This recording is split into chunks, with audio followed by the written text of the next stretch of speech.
out of Ottawa any developments or shifts in the Trudeau government strategy in the rail blockades. The protests that are stopping trains in much of this country are the focus for a cabinet meeting this morning.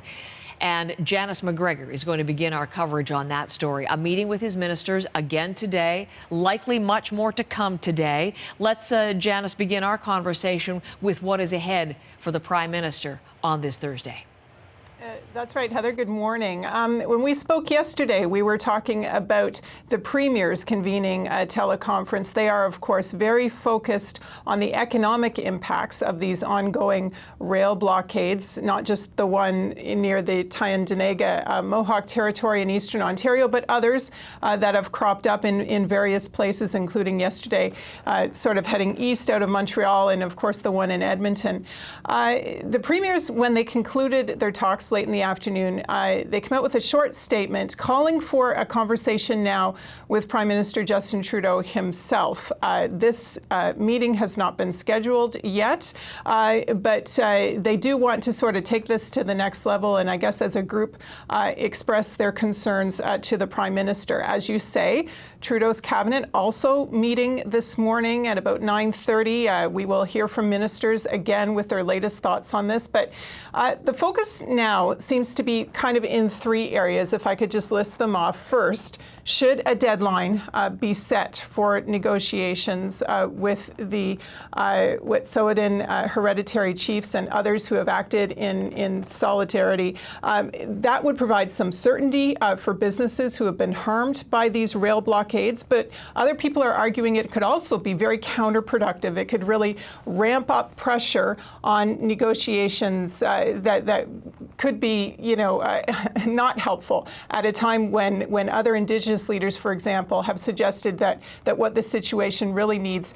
is some time and space for some important dialogue to happen. Second, does the RCMP need to leave Wet'suwet'en territory? This is something that is actively being discussed between different levels of government at the moment. Could that be a show of goodwill that could get meaningful talks going at this point? But if they did that, what would be the alternative as far as keeping the peace on the ground? And finally, should construction stop on this site, at least temporarily? Some are very concerned about the precedent that could set for other resource projects that are controversial in this country. But on the other hand, some are saying some kind of a temporary halt might be in the country's best interests when you look at some of the other economic damage being done. Janice, we've listened to question period this week as the Conservatives have hammered away at the Liberals. This is opposition day, so what do we watch for particularly there?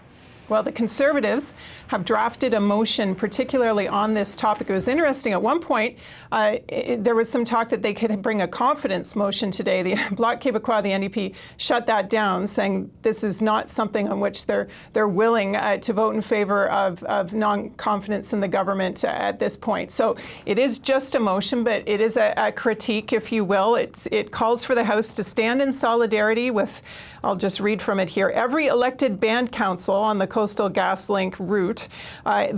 They say the majority of hereditary chiefs, I have to say we're fact-checking that. I'm not sure that's entirely true. And the vast majority of Wet'suwet'en people who support the project, and that the House condemn the radical activists who are exploiting divisions within the Wet'suwet'en community, holding the Canadian economy hostage and threatening jobs and opportunities in Indigenous communities. So that's the text of the motion. Some wording there that I think some people may take issue with, but promising to be a lively debate among MPs in the House of Commons all day today. And we'll be checking in with you by the hour for new details and to watch live for the arrivals for that cabinet meeting later this morning. Thank you very much, Janice McGregor in Ottawa.